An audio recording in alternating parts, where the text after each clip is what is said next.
Assalamualaikum warahmatullahi wabarakatuh. Ibu lanjutkan materi mengenai roti tawar dan roti manis. Kemudian Ibu ingatkan kembali, jangan lupa di like dan subscribe. Komennya komen kehadiran, supaya Ibu bisa melihat bahwa kalian telah mengikuti pelajaran Ibu dan juga telah hadir pada pertemuan di materi produk roti tawar dan roti manis. Lanjut ya, ke langkah-langkah pembuatan roti tawar. Bahwa ada 3 hal yang harus diperhatikan, mulai dari resep yang digunakan, keadaan ruang kerja, dan waktu pembuatan. Misalnya, resep yang digunakan itu harus cocok ya dengan waktunya. Dan umumnya yang digunakan yaitu yang proses Streich method atau metode Streido. Ya, ini sangat umum digunakan. Kemudian keadaan ruang kerja itu kalau terlalu panas suhunya, dia bisa mempengaruhi kondisi jumlah yeast yang dipakai dan caranya pun harus berbeda. Ya, kemudian waktu pembuatan. Kalau untuk waktu pembuatan, misalnya roti tawar ini bisa diuraikan tahapannya supaya waktunya juga bisa dihitung ya, sesuai dengan metode yang akan digunakan. Kemudian yang kedua adalah tahapan membuat roti tawar, mulai dari seleksi bahan. Ini sangat panjang memang ya tahapannya ya. Jadi bahan harus diseleksi dengan baik, kemudian bahan juga harus ditimbang dengan benar dan teliti, kemudian pengadukan juga harus diperhatikan sesuai resepnya gitu ya.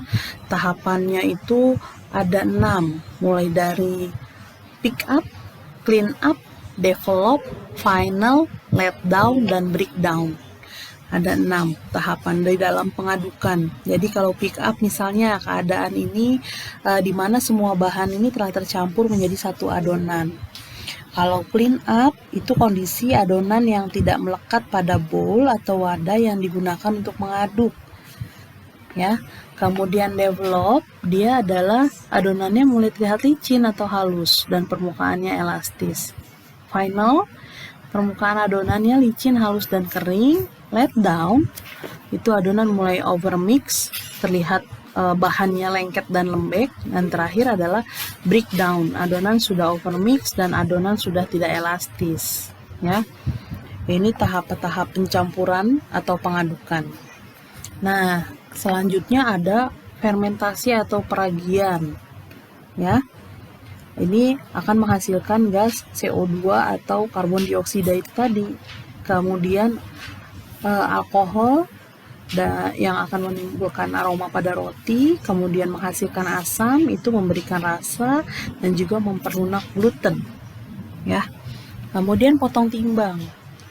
Nah, potong timbang ini dibagi sesuai yang dikehendaki pastinya ya, 50 gram atau 40 gram beratnya ya.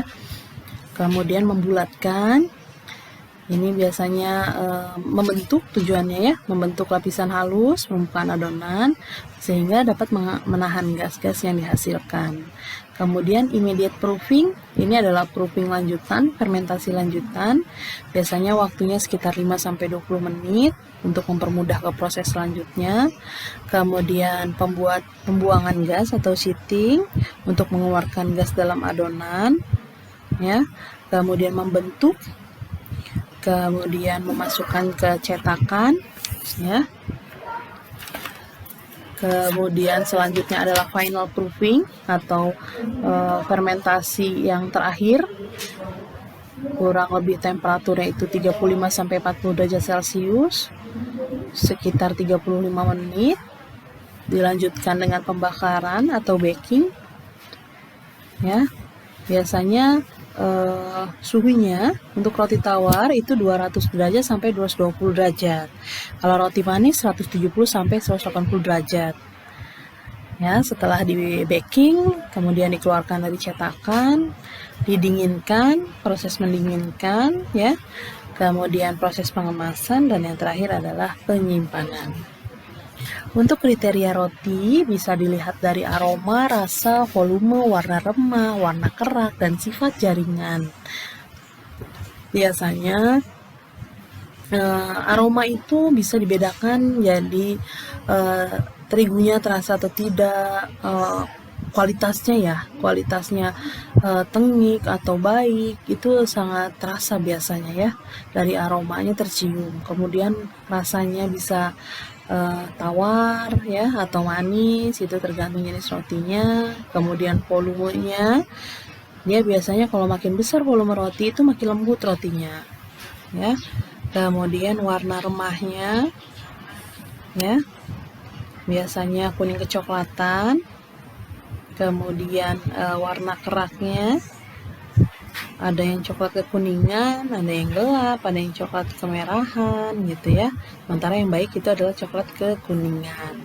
Dan terakhir sifat jaringan. Sifat jaringannya yang baik ini biasanya halus, lembut, dan elastis. Nah, biasanya ada beberapa kegagalan dan kesalahan, seperti volume rotinya kecil-kecil, kemudian volume roti terlalu besar, atau warna roti masih pucat. Itu terkait dengan sifat jaringan yang kurang baik ya. Kemudian terakhir adalah kulit kepala rotinya itu terlalu gosong. Itu bagian dari sifat jaringan ya. Lanjut ke pengemasan dan penyimpanan. Ada penyimpanan jangka pendek, jangka panjang, kemudian terkait juga kerusakan roti dan kemasan produk roti ya. Untuk penyimpanan jangka pendek ini sebaiknya disimpan dalam plastik dengan ikatan yang benar. Jangan ditiup juga plastiknya, karena dia akan membuat terperangkap kadar air di dalamnya. Jadi roti menjadi lembab. Kemudian kalau disimpan di kulkas, refrigerator, itu pengikatnya longgar, itu juga bisa menimbulkan pertumbuhan kapang ya. Kemudian untuk penyimpanan jangka panjang, biasanya rotinya didinginkan dulu, baru benar-benar dingin dimasukkan ke dalam plastik dan tutup rapat. Ini kalau disimpan di freezer ini bisa tahan sampai 3 bulan. Kalau kerusakan roti, biasanya bisa dikategorikan bahwa produk ini tidak dapat dikonsumsi, atau menjadi off grade, atau mengalami penurunan mutu, kehilangan sifat-sifat khas yang diinginkan, kemudian mengalami penurunan berat akibat penguapan, dan pembentukan zat yang tidak diinginkan.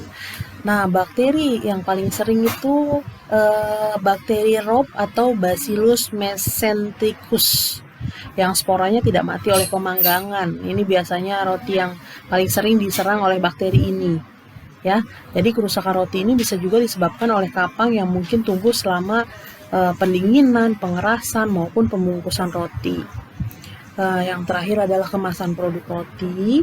Ini syarat bahan kemasan yang aman ini tidak beracun pastinya, dan tidak inert atau tidak bereaksi dengan roti, permeable terhadap udara yang sesuai dengan roti, tahan panas, kedap air, mudah dikerjakan, dan harganya relatif murah.